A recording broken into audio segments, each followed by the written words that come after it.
vamos a comenzar este conversatorio.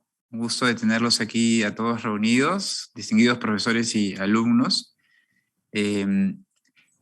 Empezamos esta segunda temporada del proyecto Descubre, que les comento, lo hemos estado sacando desde el año pasado y consiste en crear espacios de diálogo de diversos temas sobre todo pues transversales a la formación universitaria y que nos permite profundizar en el sentido de justamente ser universitario. Aquí comparto la pantalla de la página web para que lo puedan revisar con más calma, el proyecto Descubre, con todos los valores que impulsa, y también con los videos de las conferencias que hemos tenido. En el año pasado hemos tenido 5 conferencias de muy diversos temas, y hoy día comenzamos este año 2022 con la exposición del profesor José María Torralba, a quien le doy la bienvenida, y sobre todo pues ahora doy pase a Katia González, que será nuestra anfitriona. Muchas gracias, Ricardo. Buenas tardes. Muchas gracias, José María, especialmente a esta conexión con Perú. José María estudió filosofía en la Universidad de Valencia y Navarra.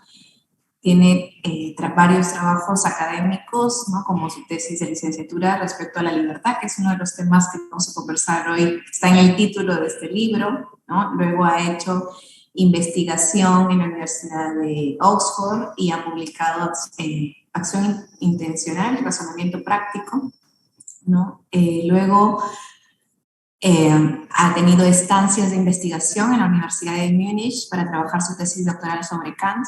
Aquí hay algunos de los profesores que también están trabajando sobre ese autor, y también ha trabajado con Alejandro Llano. Ha recibido premios por su licenciatura y por su doctorado. Ha impartido diversas asignaturas de textos filosóficos, historia de la filosofía moderna, teoría social y política. Ha sido máster en bioética. Trabaja investigación teórica en filosofía y le interesa también el análisis de los debates sociales contemporáneos. Quizás uno de los marcos más para conocerte y les puede ayudar no solo a los profesores, sino a los alumnos también, es decir, que es director hace casi 10 años de la dirección del Core Curriculum de la Universidad de Navarra, ¿no? Y participa en numerosos proyectos con todos estos temas en relación con la Universidad de Navarra, sino con las universidades, que seguro allí nos irás a contar un poquito, ¿no? En esta tarde vamos a conversar sobre su libro recientemente publicado, o sea, desde este año, hace poquito, Una educación liberal. Un libro necesario sobre la esencia de educación y las grandes lecturas, ¿no? El elogio de los grandes libros. José María, no quiero decir nada más del libro para darte pie y que tú mismo escucharte lo que nos quieras comentar sobre este texto. Sé que son bastantes años de investigación, así que seguro lo vamos a aprovechar bastante bien.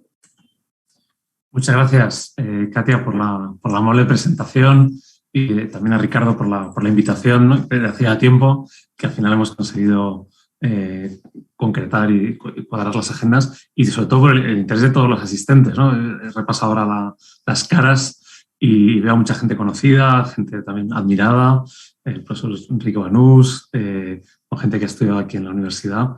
Así que, de algún modo, me siento como en casa, ¿no? Y, pues, según lo que se me había pedido era hablar de algunos de los temas centrales y hacer lo siguiente. Sé que puede ser práctico. El libro, como nos explicaba Katia, efectivamente, es fruto de estos 10 años de trabajo en el Core Curriculum, que he tenido la suerte de trabajar como director, donde ha sido una oportunidad de aprender mucho sobre educación en general, por supuesto educación humanística, y también de conocer cómo funcionan las instituciones universitarias hoy en día, que esto para los académicos pensamos que no es parte de nuestra tarea, pero bueno, de hecho estamos en ellas, y conocerlas desde dentro también es enriquecedor, porque cuando se trata, en este caso, de promover las humanidades, el libro pretende ser un alegato a favor de las humanidades o de la necesidad y de la posibilidad de ofrecer una educación humanística en la universidad. Hago un pequeño paréntesis. Esto es vender miel al colmenero. O sea, yo conozco, por lo que me han explicado en algunas reuniones que he estado con responsables de la Universidad de Piura, que ahí tienen un programa de humanidades extraordinario. Pero bueno, no estamos hablando, ¿no?, de las necesidades concretas de la Universidad de Piura, sino de la general de la educación universitaria. Tampoco me atrevo a decir en el mundo, pero por lo menos sí en nuestro contexto académico, ¿no?, latino, hispano. Bien, decía que este libro recoge lo que he ido aprendiendo a lo largo de estos años. También, aunque yo hable en primera voz a lo largo de las páginas, se puede decir que es una voz coral, ¿no?, porque, y creo que cualquiera de los que nos dedicamos a las humanidades sabemos que aunque el trabajo de investigación en humanidades suele ser solitario, a diferencia del de ciencias, en realidad el trabajo educativo es siempre en grupo, en el sentido de una comunidad intelectual. O sea, quizás esa sería la idea de fondo que creo que está saliendo de un modo u otro, que es que para ofrecer una educación humanista no se puede simplemente contar con individuos aislados, a profesores que hacen su tarea, sino que se necesita un compartido, ¿no?, una visión unitaria que no es compatible con que luego cada uno tenga no solo libertad en su docencia, sino en su propio criterio científico, ¿no? Pero si no hay una apuesta en común de qué es lo que entendemos o qué entendemos por formación humanística, creo que es muy, muy difícil conseguirlo. Bien, pues decía que para ser prácticos, lo que voy a hacer es un repaso de un apartado del libro, el apartado de conclusiones, donde me atrevo a proponer 10 principios de educación humanista, ¿no? Esto además parece que siempre funciona muy bien, las listas de 10. Y para no alargarme en exceso y dejar tiempo al coloquio, que muchas veces, por lo menos en mi experiencia de sesiones como esta, es muchas veces lo más interesante, especialmente cuando el público tiene quizá más que aportar que yo sobre el tema, pues voy a irlo repasando. Unos 35 minutos de exposición y para que luego haya tiempo de preguntas. Pues sí. José María, ¿te parece que las preguntas las pueden ir poniendo por el chat y al final de tu presentación y también en esa en la que es a voz alzada, ¿no? Eso es, muy bien. Como me parece esto. Gracias. Muy bien, pues voy hablando. Si hay algún problema con el sonido de cámara, basta con que me aviséis. Pues ya digo, son 10 principios. El primer principio tiene que ver con la propia idea de humanidades, o el propio concepto de humanidades. ¿Qué hay que entender por humanidad? Entonces, por lo menos en el contexto en que yo me encuentro, en España, habitualmente se reduce humanidades a grados de las disciplinas humanísticas, es decir, historia, literatura, filosofía. Desde luego que eso son humanidades, pero me parece que cuando hablamos de educación humanista general o de que es muy importante que todos los alumnos reciban una educación humanista, no nos estamos refiriendo, por ejemplo, a que haya más alumnos que se vinculen en estos grados, ¿no? Lo cual está muy bien y me parece muy, muy conveniente y me alegro, ¿no?, de que aumenten. Pero por un lado, no se trata de eso, de que todos los alumnos hagan matemáticas, ingeniería y además historia o filosofía. Creo que nos referimos a algo distinto. A mí, en este punto, me parece muy, muy valiosa la idea que propone Ortega de hablar de cultura, o la definición que hace Ortega de cultura.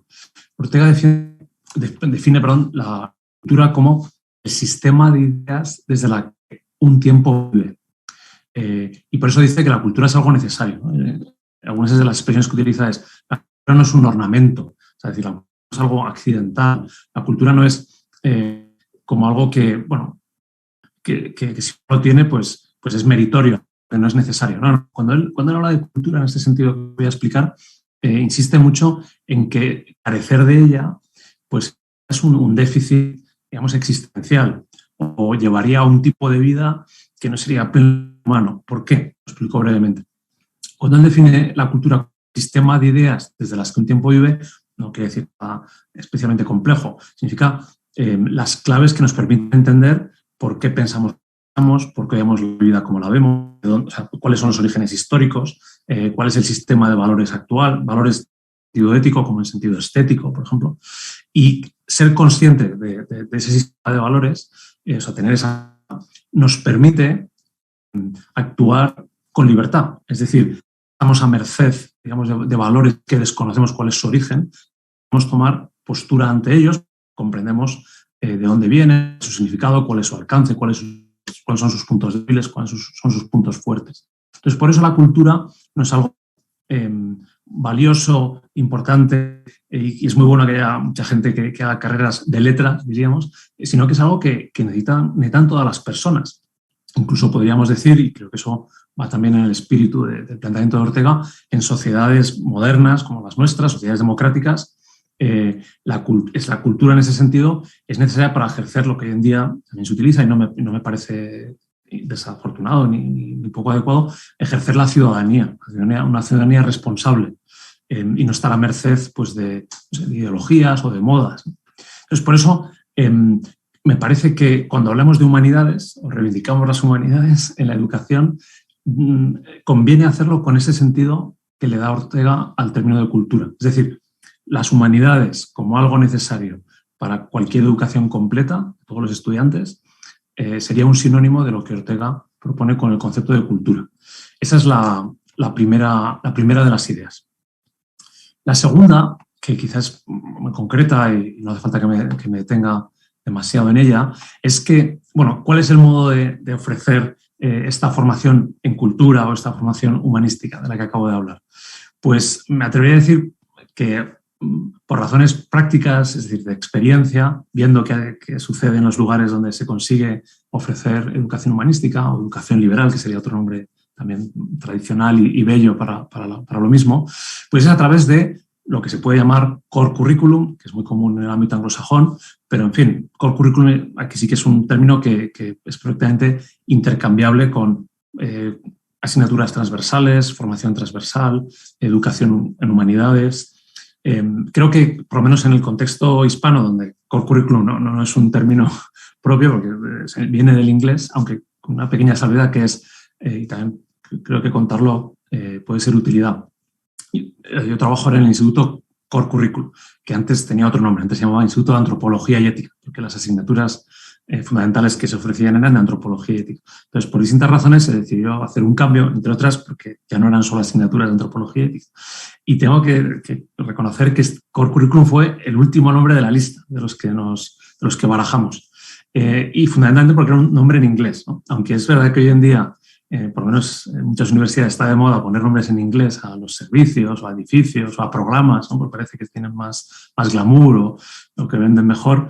En nuestro caso no fue así, fue, digamos, por eliminación, y nos consoló cuando tuvimos que tomar la decisión de que no había ningún nombre mejor, que por un lado se puede pronunciar en español perfectamente, core curriculum. Es más, los alumnos aquí no hablan del core curriculum, sino que dicen las asignaturas, ¿no? Y no nos parece mal, porque también core evidentemente tiene esa raíz latina, ¿no? del corazón o de lo esencial. Bueno, decía que, y cierro este paréntesis, más allá del nombre que uno decida, la idea de que un plan de estudios tiene que tener un conjunto de asignaturas obligatorias, y añadiría bien trabadas, es decir, que no sea simplemente un elenco disperso, ¿no? o abierto de materias más o menos interesantes, sino que tiene que tener una secuenciación, tiene que tener una lógica interna. Diría que ese es el modo propio para ofrecer una educación humanista. Esto es conocido para los oyentes, pero bueno, en otros contextos, en otras universidades, pues hay debate sobre si realmente el interés por ofrecer formación humanística requiere un currículum, pues eso, cerrado, de asignaturas obligatorias, con una secuencia determinada, o también es válido, pues, o incluso más acorde con la idea de fomentar, por ejemplo, la libertad o la iniciativa, en este caso de los estudiantes, pues ofrecer cursos muy variados sobre temas pues concretos y que van cambiando cada año. Esa es otra visión que me parece que no es tan buena como esta a la que me estoy refiriendo. También añadiría, por último, sobre el core curriculum, la idea de core curriculum, que por lo menos de modo ideal, la realidad siempre viene en España diríamos con rebajas, ¿no? Es decir, uno es lo que uno piensa que debería ser y luego lo que permite el plan de estudios, lo que permite las circunstancias concretas de una universidad. Me refiero a que un core curriculum no debería tener solo materias de letras, propiamente, ¿no? Pues historia, literatura, pensamiento, arte, sino también, por lo menos, algunas asignaturas fundamentales de ciencias. ¿Por qué? Porque si, como decía antes, de lo que se trata es de comprender la cultura, en un mundo como el nuestro, donde el desarrollo científico, el desarrollo tecnológico es tan prodigioso, por un lado no se puede ignorar todas esas aportaciones, todo ese desarrollo, y luego tampoco se puede ignorar porque vivimos en una cultura tecnológica, es decir, la tecnología ya forma parte de nuestro modo de vivir, no solamente son medios, ¿no?, o utensilios, sino que configuran nuestra relación con el mundo. Bueno, eso para decir que un core curriculum completo también debería incluir al menos la reflexión sobre el modo en que los desarrollos científicos y tecnológicos influyen en la vida de las personas. Puedo añadir, para terminar, que a modo de ejemplo, si sirve, en nuestra experiencia en la Universidad de Navarra, diseñamos un curso que se titula Retos de la ciencia en el siglo XXI, que tiene muchísimo éxito. Lo imparten científicos, como es lógico, de distintas áreas, de biología, de química, etcétera, y tiene esa finalidad. O sea, plantea pues, las grandes cuestiones fronterizas de la ciencia, dónde está la ciencia ahora mismo avanzando o haciendo avanzar el conocimiento para alumnos que no son de esas disciplinas. Y me parece que esa es una buena línea para avanzar, porque a veces, una vez más, cuando hablamos de humanidades, lo entendemos en un sentido reductivo solo de letras. Un tercer principio que puede parecer que quizá no está directamente relacionado, pero voy a intentar explicar porque me parece que sí, o sea, es relacionado con una visión humanista de la educación o con la importancia de ofrecer formación humanística a todos los estudiantes, es el pluralismo metodológico, ¿no? Entonces, supongo que cuando yo menciono esto del pluralismo metodológico, no veo las caras, no tengo la fortuna de verlas, pero estoy seguro que hay expresiones de todo tipo, ¿no? Gente que esto, pues, habría debate, lo que quiero decir, si ahora tuviéramos ocasión de hablar, porque, bueno, vivimos en una época donde, digamos, los planteamientos pedagógicos ocupan un lugar central en el diseño de los planes de estudio. En fin, la metodología es algo que se le presta mucha atención, en mi opinión, para bien, ¿no? Es decir, que no hay educación sin método. O sea, otra cosa es que la metodología no sea lo decisivo en la educación. Lo decisivo en la educación son los profesores, ¿no? Y la relación personal profesor-alumno. Pero no hay ningún, me parece, desde que hay educación, tal cosa como la educación, donde no exista un método, o sea, un modo, un camino que se recorra para alcanzar el fin de educar, de que crezca una persona personalmente, en el sentido como persona, o también de modo intelectual. Entonces, cuando hablo aquí del pluralismo metodológico, me refiero a dos cuestiones. Una es la propia idea de que las humanidades, y creo que esa es una idea de fondo, que me encantaría luego tratar más en el coloquio si hay interés, están muy relacionadas con la libertad intelectual, ¿no? Con esta idea de en el origen del conocimiento hay una chispa que surge de modo espontáneo, es decir, que no se puede programar, que no se puede buscar una especie de algoritmo metodológico que haga que todos los alumnos en una clase lleguen a un determinado conocimiento. Eso, aunque a veces se intenta y a veces hay planteamientos que parecen con esa dirección, creo que está destinado al fracaso. ¿Por qué? Porque en el origen del conocimiento está la libertad. Y en las humanidades eso se ve pues, más claramente, especialmente en las asignaturas más especulativas, más de pensamiento, más de fondo, pero en fin, en todas. Entonces, por eso, porque en la raíz de la educación está la libertad, una consecuencia es la de aceptar que hay distintos modos de ofrecer la educación humanista. No hay un único método. Entonces, ¿por qué creo que esto es importante? Por un lado, como se dice en España, no sé si hay en Perú también, es un modo de ponerme la venda antes de la herida. Porque claro, el libro del que me han invitado a hablar tiene como subtítulo Elogio de los grandes libros. Y ahora enseguida empezamos a hablar, ¿no?, del método de los seminarios de grandes libros. Y puede parecer que ese es como el método, ¿no? O que pretendo algo así como reivindicar que esa es la mejor manera de ofrecer una educación humanística o incluso la única, ¿no? Parece que sería un error. No es cierto. Yo estoy convencido también por la experiencia que tengo de mis colegas o yo mismo, que en distintos momentos de mi vida académica he utilizado distintas metodologías docentes, que hay muchas maneras de ayudar a adquirir esa cultura de la que hablábamos antes. Una de ellas, ya es la segunda cuestión que quería mencionar en este apartado, son los seminarios de grandes libros, que es de la que voy a hablar hoy de modo particular, pero no porque sea la única, sino porque me parece que es una que es valiosa, que es relativamente poco conocida o poco frecuente en nuestro ámbito, en el ámbito hispano, en el ámbito latino, y que por eso merece la pena proponerla, probarla y, digamos, quedarse con lo que funcione, lo que sea útil para cada institución o para cada universidad. Y aquí quería también añadir que esta tradición de los grandes libros es, como es conocido, pues muy habitual, muy frecuente en el ámbito anglosajón, que también es de donde viene el término de educación liberal, liberal education. Podemos decir que el origen moderno, por lo menos en el sentido en que lo uso, lo acuña John Henry Newman, aunque sus orígenes sean tan antiguos como Grecia y Roma. Entonces, actualmente, y cuando digo actualmente me refiero al último siglo, las universidades en el ámbito anglosajón que tienen un planteamiento de educación liberal, me atrevo a decir que todas, de un modo u otro, tienen un programa de grandes libros. Y tampoco es nada extraño porque se trata de que la lectura está en el centro de la educación, la lectura de las obras clásicas. Pero, y esto es lo que quería añadir, me parece que tan válida como esa tradición anglosajona de la educación liberal, que habitualmente, pues decirlo, se concreta en una metodología de seminario de grandes libros, es, por ejemplo, la tradición alemana de la Bildung, donde, y solo mencionaré dos aspectos de las universidades alemanas, por lo menos hasta hace pocos años, había dos rasgos que también son muy característicos de una educación humanista. Entonces, uno de ellos es el principio de que uno no debía estudiar solo una disciplina, ¿no? Sino que siempre había pues, un Hauptfach y dos Nebenfächer, o sea, en inglés sería un Major y dos Minor, y eso explica lo que a mí al principio, y creo que a cualquiera que haya tenido relación con profesores alemanes, al principio causa cierta sorpresa, porque parece que todos los académicos alemanes han hecho 3 grados, además grados o titulaciones o licenciaturas, como se llamen en cada sitio. Además grados variadísimos, ¿no? Pues filosofía, arqueología y musicología. Pues, bueno, la gente realmente es admirable, ¿no?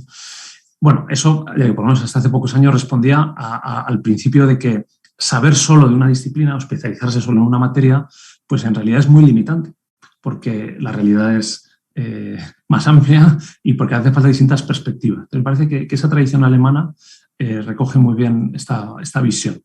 Y lo segundo es que en la tradición alemana,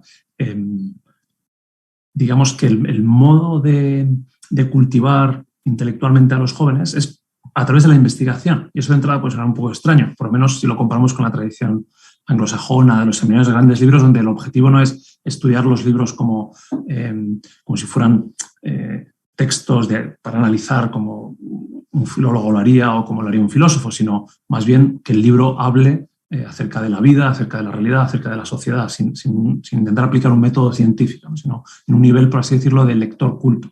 En cambio, en Alemania, desde primeros años de cada grado, la metodología es de seminario de investigación. Se leen textos, pero con ese énfasis en el método, en el rigor científico. Y también me parece igualmente válido, porque el introducir a los jóvenes, ¿no? en el rigor de la búsqueda de la verdad, de la búsqueda del conocimiento, también me parece que cumple esa función de maduración intelectual, de autonomía del pensamiento, de algunas cuestiones que ahora voy a pasar a explicar.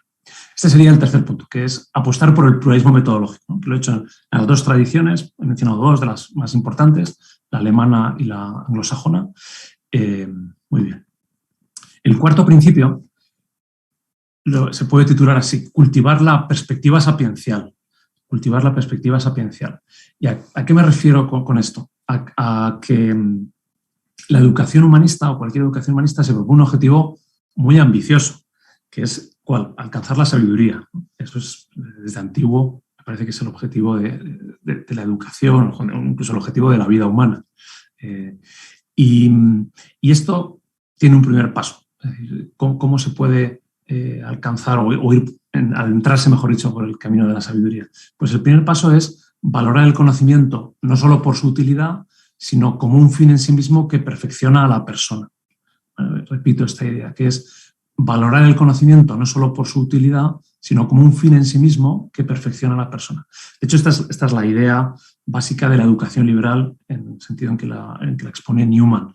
Y iba a decir, creo que son fórmulas conocidas, por lo menos por humanistas, pero no por conocidas o quizá incluso manidas. Hay que dejar de reivindicarlas hoy en día y tratar de explicar qué significan exactamente, porque si no puede parecer que son palabras huecas, ¿no? El conocimiento es fin en sí mismo. Entonces, bueno, ¿y qué hacemos con eso, no?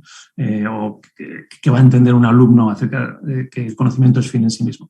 Pues hay que intentar que comprendan qué quiere decir. Y parece que una manera de hacerlo es explicar que el conocimiento, el saber, la cultura, nos perfecciona como personas. O sea, más allá de que tenga utilidad, que también lo tiene utilidad para resolver problemas científicos, de conocimiento, para resolver problemas políticos, para resolver problemas personales, para resolver cuestiones éticas, más allá de esa utilidad que tiene el conocimiento, el crecer en el saber, el poder responder a los porqués que toda persona se pregunta, es algo que nos perfecciona y que nos hace, por lo tanto, llevar una vida más plena.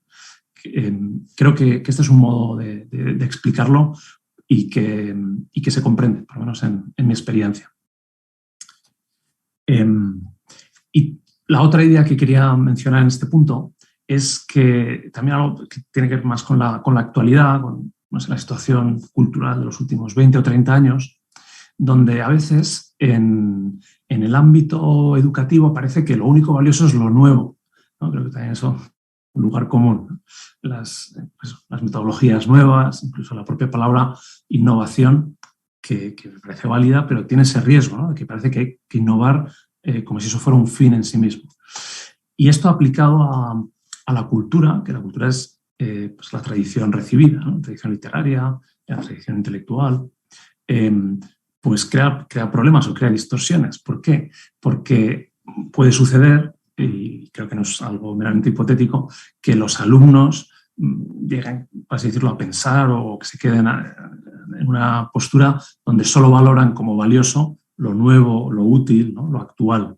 Y, por así decirlo, lo que viene del pasado, bueno, pues es un objeto quizá de contemplación o para meter en una urna, pero no sería relevante para el presente.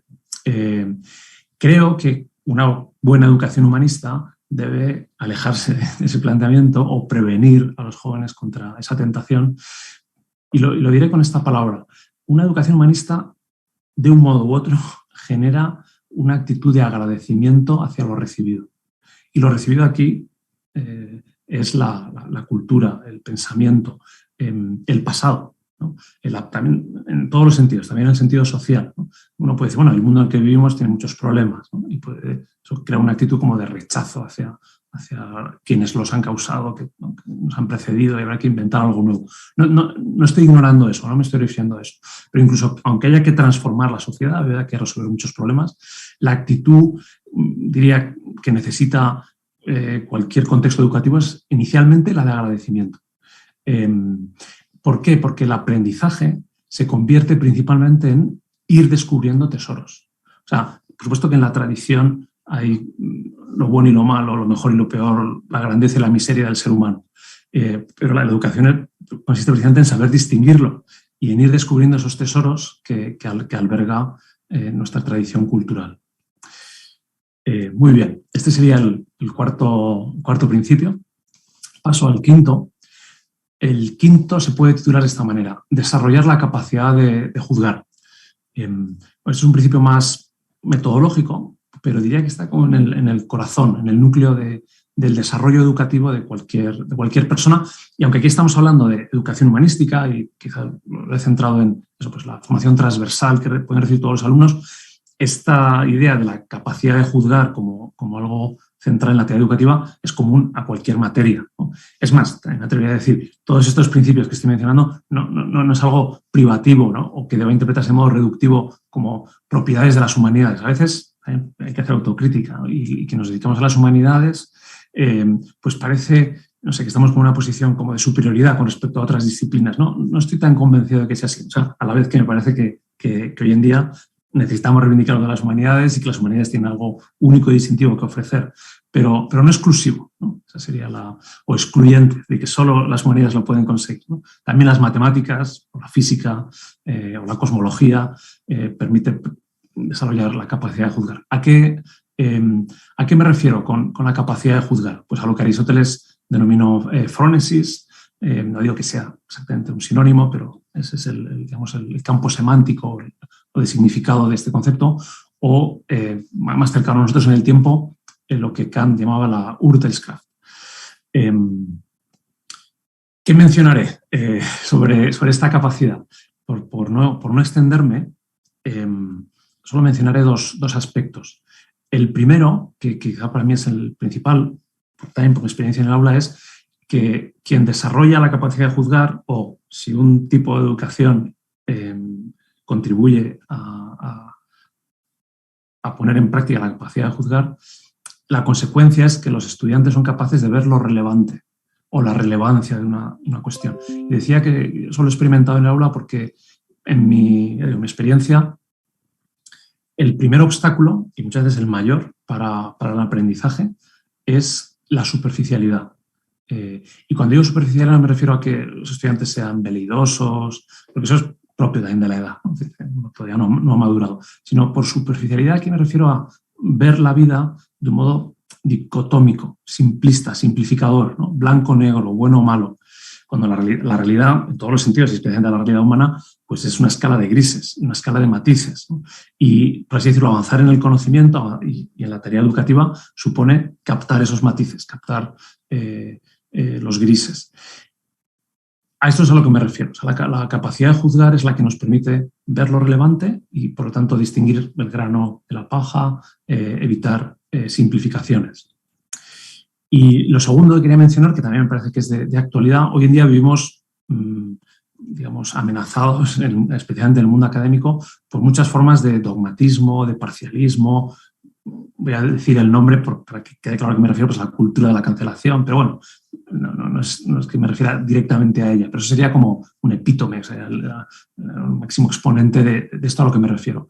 Diversas formas de parcialismo y dogmatismo tienen que ver con esas simplificaciones que decía antes, ¿no? Y desarrollar esta capacidad de juzgar lo que nos previene es ante el parcialismo y el dogmatismo, de pensar que ya tiene uno la solución al gran problema de la libertad o de la justicia. Eso diría que es muy poco humanista. O una educación humanística que se limite o que piense que, no sé, que lo decisivo es, por tener una expresión coloquial, transmitir ideas claras, en el sentido de claras y distintas, o ideas cerradas, pues creo que tiene un poco de humanístico en la medida en que hace poca justicia a la condición humana, que es finita y que siempre necesita ser, digamos, completada en su estudio, en su consideración. Aquí, y termino este punto, me parece que la lectura reflexiva, es decir, la lectura de grandes obras de un modo reflexivo, no solamente de un modo recreativo, sino en un contexto del aula, es un modo, o me atrevo incluso a decir, uno de los modos más adecuados para desarrollar esa facultad de juzgar. Pongo un ejemplo. Si uno tiene que leer La Odisea, que es un libro bellísimo, pero antiguo, de una cultura distinta, tiene que aplicar, tiene que poner en práctica esa facultad de juzgar. O libros más filosóficos, La Apología o La Reunión de las Masas, son libros que para comprenderlos ya, digamos, uno tiene que ejercitar el juicio. Bien, voy adelantando porque no quiero extenderme demasiado. El sexto punto se titula Suscitar el interés por la verdad. Evidentemente, el fin, la meta de toda educación es la verdad, porque conocer es conocer correctamente, ¿no? Si uno conoce mal o uno conoce lo falso, en realidad no está conociendo, ¿no? Por hacer referencia a ese principio tan sabido. Sin verdad no puede haber educación. Entonces, también aquí menciono dos aspectos. Por un lado, hoy en día vivimos en una crisis de la verdad. La verdad muchas veces ha dejado de estar presente en la educación, sea por el relativismo, por las nuevas formas de dogmatismo que he mencionado antes. Lo cierto es que cada vez hay menos gente que considera que el diálogo sea un medio adecuado para alcanzar la verdad, ¿no? Porque está destinado al fracaso, porque no nos vamos a poner de acuerdo, porque no va a funcionar. Una educación humanista reconoce que vivimos en un mundo fragmentado y complejo, o sea, eso es el punto de partida, y que es difícil encontrar respuesta a las grandes preguntas. Por eso, lo decisivo en este contexto es que los estudiantes den los primeros pasos en la dirección de la verdad. ¿Cuáles son esos primeros pasos? Por un lado, que no todas las posturas ante un mismo problema pueden ser igualmente válidas. Esto es muy conocido, pero también en mi experiencia para los estudiantes resulta muy revelador hacer esta reflexión o mostrar este principio, ¿no? Que no todas las posturas ante un mismo problema pueden ser igualmente válidas. Un segundo principio es que quien propone algo, por ejemplo, en la sociedad, lo hace porque lo considera mejor, más verdadero o razonable, ¿no? Y un tercer principio es que la razón es una brújula que permite orientarse en el pensamiento. Y la segunda parte de este punto a la que me quería referir es también qué tipo de actitud debe generar una educación humanística o una educación humanística genera de modo natural ante la verdad. Es decir, cuando uno ha llegado a una conclusión que le parece verdadera o se encuentra ante autores, ¿no? que son tan, me parece, decisivos en sus planteamientos que no es que no haya matices, pero bueno, uno dice, estoy ante una verdad. ¿Qué tipo de actitud? Entonces, por decirlo de un modo gráfico, la actitud es propia de la educación humanística, la actitud que genera la educación humanística es la de la humildad ante la verdad. No es la de, ya tengo la verdad, ¿no? Ya tengo la solución, yo la tengo y tú no la tienes. Eso diría también que es poco humanista o poco humanístico. ¿Por qué? Porque somos conscientes de que la verdad nos supera, incluso aunque la conozcamos, sea verdades menores o verdades importantes acerca de la vida, o verdades trascendentes, teológicas, ¿no? Verdades en el sentido literalmente con mayúscula. Somos conscientes de que accedemos a ellas, pero accedemos nosotros en cuanto seres limitados, ¿no? y que no las poseemos plenamente. Es más, y termino con esta idea, hay una formulación también conocida que no es tanto que nosotros poseyamos la verdad, sino que nos dejamos poseer, nosotros poseamos la verdad, sino que nos dejamos poseer por ella. Me parece que ese cambio de dirección también es como una marca muy característica del planteamiento humanista en educación. En séptimo lugar, y brevemente, hablo, y digo brevemente porque estando en la Universidad de Piura no hace falta que me extienda en este punto, una educación humanista reivindica el conocimiento total. Esto es una idea de Newman. Él dice, en una universidad tienen que cultivarse todas las ciencias y también aquellas que dan respuesta acerca de Dios, a la teología, ¿no? Es conocido que Newman explica que si no hay teología como ciencia o los saberes teológicos no tienen un lugar dentro de la universidad, otro ocupará ese lugar que le corresponde. Y en el contexto hispano es poco frecuente que haya facultades de teología en todas las universidades, son aquellas que tienen inspiración cristiana o que son católicas. Entonces, yo creo que por esta situación reivindicar que en todas las universidades, con independencia de su ideario, de su filiación religiosa, se cultive la ciencia teológica al mismo nivel que las demás, sin una pretensión de validez especial, creo que es muy necesario y parte de este planteamiento humanista de la educación. Bien, voy hacia el octavo punto, que es incluir la educación ética y del carácter. Entonces, aquí doy un pequeño giro. Hasta ahora estaba hablando de educación humanística en el sentido del cultivo del intelecto, de la facultad de juzgar, de comprender el mundo, lo que hemos llamado con Ortega la cultura. Pero la educación, toda educación, desde la infancia hasta la universidad, se dirige a la persona entera, porque la persona no se le puede dividir en compartimentos estancos. Y entonces, ¿eso qué significa? Pues significa que es inevitable también en la universidad, esto requeriría más argumentación, y si es necesario lo podemos tratar en el coloquio, también en la universidad la dimensión de crecimiento ético, digamos, en la capacidad de juzgar éticamente, eso sí, en la educación ética, y en el crecimiento personal, en la educación del carácter, no solo tienen lugar, o digamos, es propio de las universidades, sino diría que es inevitable. O sea, aquí solo menciono una idea para mostrar a qué me refiero. En la medida en que una universidad es una comunidad de personas, y muy especialmente la educación no solo es una comunidad, sino es una relación de personas, aparecen inevitablemente cuestiones de justicia, de libertad, de honestidad. Es decir, la educación tiene siempre relevancia ética. Y lo queramos o no, estamos educando moralmente a los estudiantes, con el ejemplo, con las decisiones institucionales que se toman, etc. Entonces, eso que sucede, lo queramos o no, lo propio es hacerlo, digamos, objeto también de nuestra reflexión, para que esa educación ética que se ofrece, ese contexto educativo en el que la persona se desarrolla y crece o decrece moralmente, pues sea el más adecuado, que esa es la tarea a lo que nos dedicamos los educadores, a intentar ofrecer la mejor educación posible. El 9º punto, y vamos hacia el final, es que lo decisivo son las personas. Entonces, bueno, vivimos todos en épocas donde reinan los procedimientos, ¿no? Entonces me refiero a las metodologías, pero en un nivel institucional creo que hay un consenso en que pues los procesos, ¿no? la burocracia casi nos asfixia, especialmente a los humanistas, porque tenemos menos facilidad o menos afinidad. Bueno, no voy a entrar ahí, no solo por cuestiones de tiempo, sino porque me parece que es un diagnóstico cierto y que no hace falta dedicarle demasiado tiempo, porque solo lleva como a la tristeza o a la queja, ¿no? Que a veces incluso puede ser estéril. Lo que me gustaría, y es lo que pretendo expresar con este principio de que lo decisivo son las personas, es que incluso en este contexto, por así decirlo, hostil a crear, o que hostil en el sentido de que no favorece el surgimiento de comunidades intelectuales o la relación personal, sino más pues, lo impersonal o lo técnico.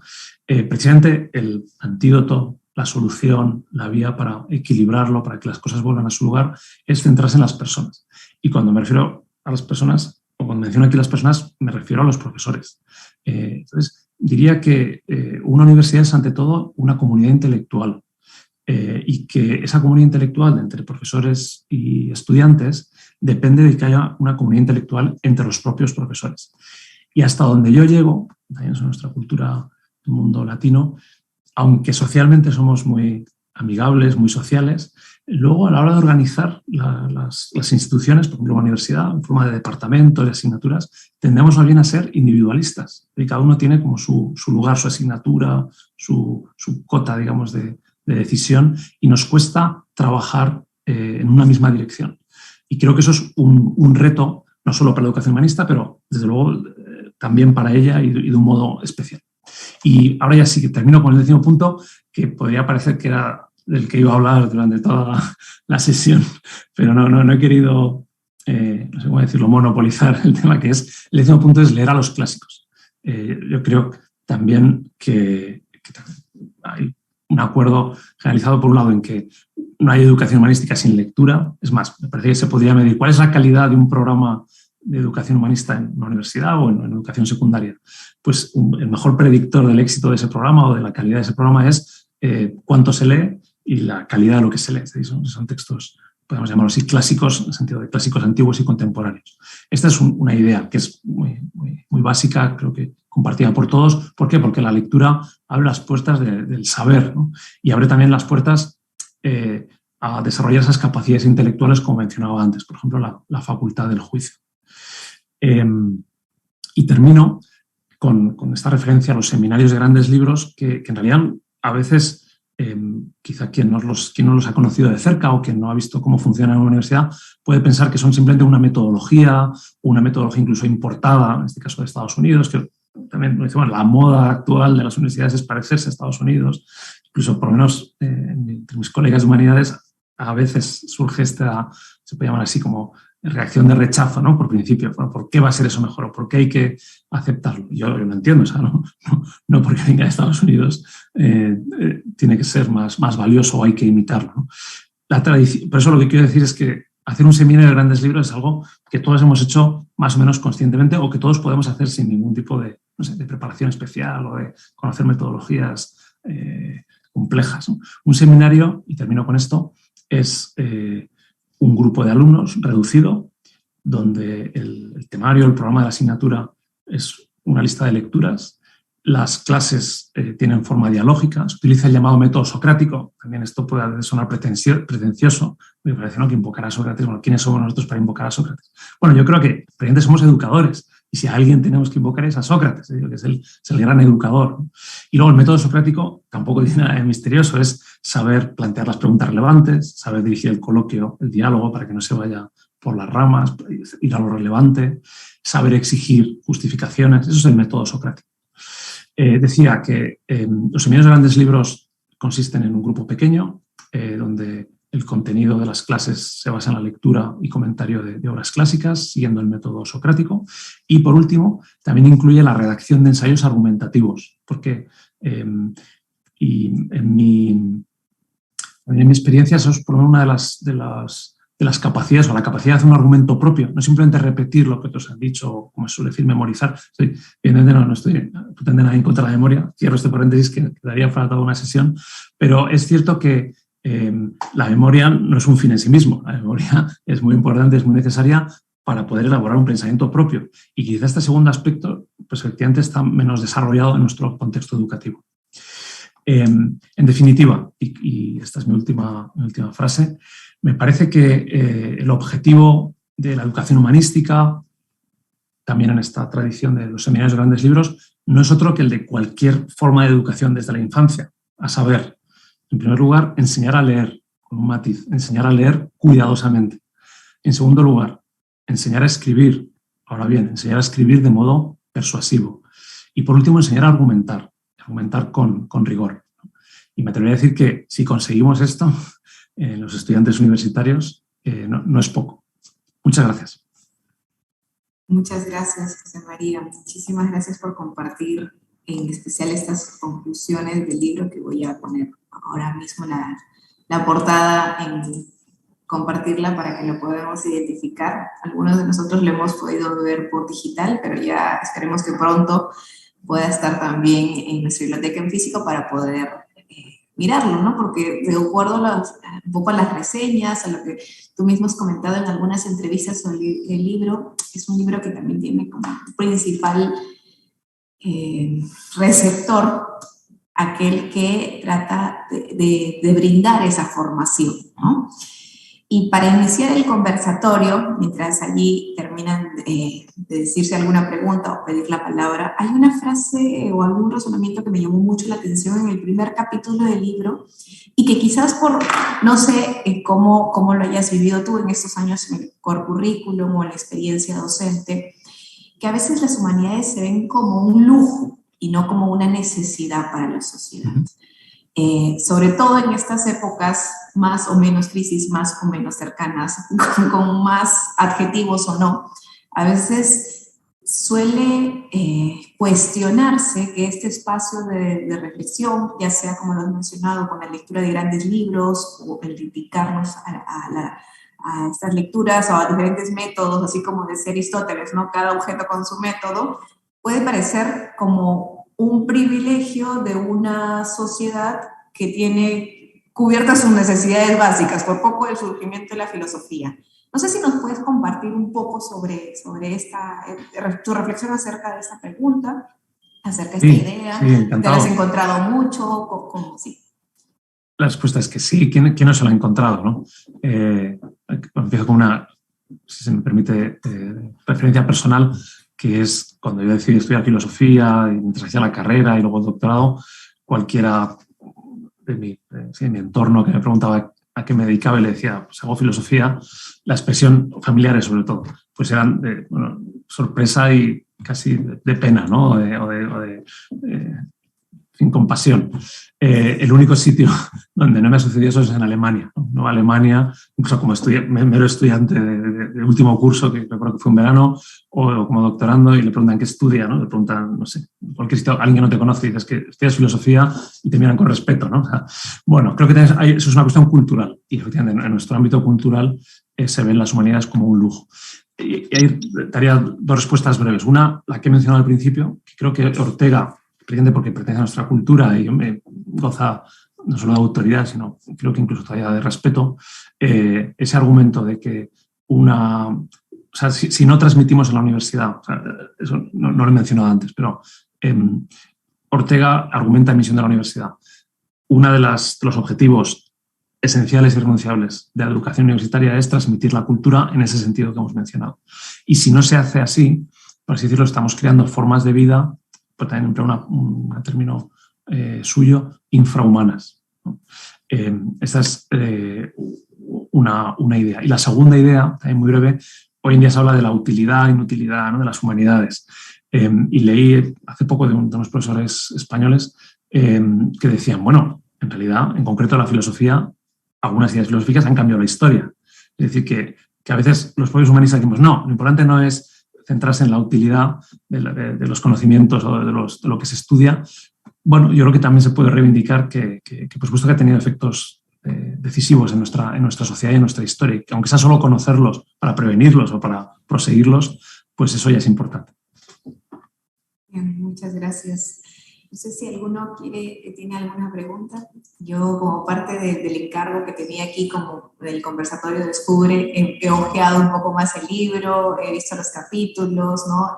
Me llama mucho la atención lo que iba con el séptimo principio, el de estudio de toda la verdad y ese carácter y la relación con la formación del carácter y formación ética. Y a nosotros, como Universidad de Piura, también nos toca mucho el sentido cristiano de ese encuentro, de esa búsqueda de la verdad, ¿no? Incluso hay un artículo que quizás alguno lo habrá visto de Hace Prensa, que tiene un título como "El cristiano no puede ser burgués en esta formación, en esta búsqueda de la verdad". Pero bueno, allí yo dejo la pregunta y le doy paso a María Inés, que también tiene que apega la palabra.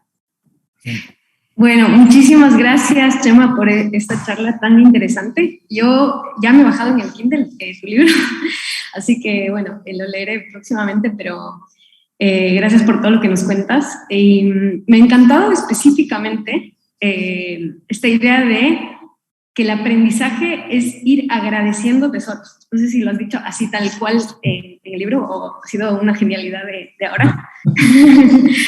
Pero en todo caso, a mí me ha encantado esta idea, me la copio. Y bueno, aparece esta noción de la tradición, ¿no? Como algo que agradecer y algo que estudiar, sobre lo que reflexionar, ¿no? Y yo me preguntaba si ustedes en alguna clase en especial tematizan o estudian a fondo el concepto mismo de tradición, como para mostrarle el valor a los alumnos del concepto mismo, porque en mi experiencia los alumnos ya tienen horror, pavor, asco, lo que sea, del concepto mismo de tradición. O sea, esta idea de que lo nuevo es lo interesante, lo que tú has marcado, ¿no? La innovación por la innovación misma, o sea, solo lo que va hacia adelante es lo que atrae. Es terrible, y yo creo que ha colado mucho, no solo en los adolescentes, ¿no?, en los jóvenes, sino creo que incluso en los adultos, en muchos de los que enseñan, ¿no? Entonces, ¿cómo tematizar, no sé si ustedes lo hacen, el concepto mismo, de tal modo que a partir del análisis del concepto se arroje esa luz, ¿no? Y no solo, digamos, leyendo libros o descubriendo en la práctica que eso tiene una riqueza, sino tematizando. No sé si lo hacen y nos pueden aconsejar algún modo especial de hacerlo. Gracias, Chema. No, gracias por la pregunta. Encantado de hablar contigo, aunque sea a la distancia. O sea, la respuesta, si, digamos, le dedicamos un espacio específico de reflexión, la respuesta es que no. Sí que diría que me parece que también parte de un planteamiento de educación humanista sería prestar atención a lo que se llama la metodología de las ciencias humanas y sociales, o el debate, comprender, explicar, ¿no? El Felsenstein, o sea, con toda la tradición hermenéutica. O sea, también me parece que una educación humanística completa debería incluir, sea una asignatura, sea una parte de una asignatura, ese tipo de reflexión. Y aunque he dicho que ahora mismo no le dedicamos un espacio específico, por lo menos en este planteamiento de los seminarios de grandes libros, pero en docencia que yo he dado sí que daba ese tema. Y mi experiencia con los alumnos es que resultaba muy clarificador. O sea, en lo que se ha mencionado antes, ¿no? Y cada objeto requiere un método distinto, pero no solo eso, sino también de la mediación hermenéutica del saber, ¿no? O sea, que la objetividad no es en un sentido empirista o positivista, algo que está ahí, sino que requiere una mediación. Y la mediación es cultural y es histórica. Entonces, me parece que cuando se les explica a los alumnos en esos términos quizá incluso como más técnicos, ellos reconocen, digamos, su parcialismo por la ciencia en la que han sido educados, sea, no sé, la química, o la matemática, o la propia filosofía. En este sentido también tiene ese riesgo. Esto por un lado. Y por otro lado, sí, aunque no lo hagamos quizá ahora en este planteamiento de seminario de grandes libros de modo específico, sí que surge de modo natural, porque estamos hablando de obras de distintas épocas y sale incluso, digamos, de modo espontáneo. Termino con esto, que es un sucedido de esta misma semana, el lunes, acabamos de leer la Odisea y al terminar la clase me sucedió lo siguiente, que es, vino una alumna, se me acercó y me enseñó, mire, este es el ejemplar que he leído de la Odisea. Y le digo, muy bien, quedé un poco sorprendido. ¿Por qué me lo enseña? ¿Cuál es su motivo? Y me dijo, bueno, esta es la edición que tenía en casa. Entonces le pregunté, ¿y por qué no ha utilizado la edición que hemos recomendado, que es mejor, que es más nueva, que tiene notas aclaratorias? Y entonces me respondió, como con emoción, dice, es que esta es la edición que leyó mi padre. Y bueno, aquello me dejó pensando, y se fue, ¿no? La conversación no siguió, pero me parece que hay el concepto de tradición, que es en un sentido un poco distinto, pero conecta con lo primero que mencionabas, ¿no? Acerca de el agradecimiento, la cultura como el recibir, el educar, que al final viene de la familia. Nosotros estamos in loco parentis, ¿no? Bien, esto es lo que puedo responder. Muchísimas gracias, Chema. Muchas gracias.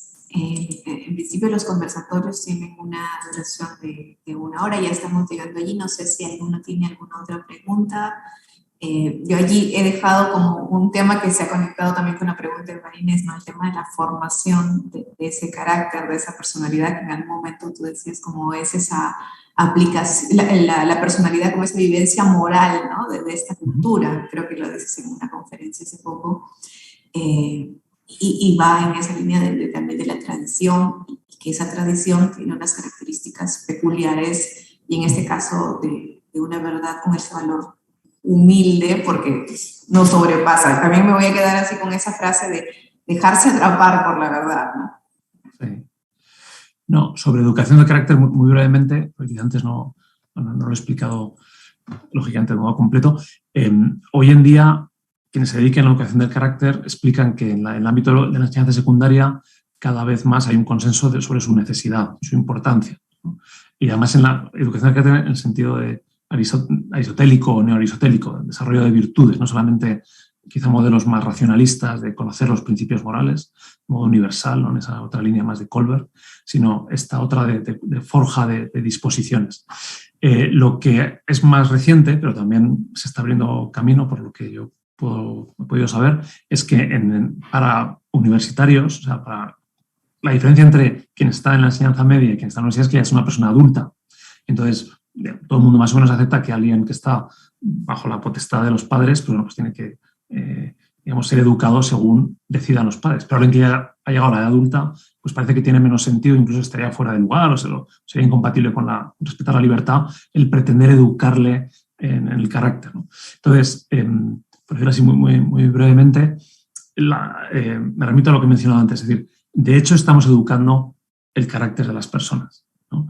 Hay un autor que a mí me parece muy iluminador, que es David Carr, que una de las cosas que dice es que todas las profesiones tienen esa relación personal, unas más que otras, ¿no? La relación de médico-paciente, por supuesto, es una relación muy personal, pero si hubiera que hacer una escala, la relación profesor-alumno probablemente está en lo más alto de la escala, porque nosotros educamos no solo con nuestros conocimientos, o de modo, por así decirlo, formal o con contenidos objetivos, sino también con nuestro modo de ser, con nuestra justicia, con nuestro carácter, ¿no?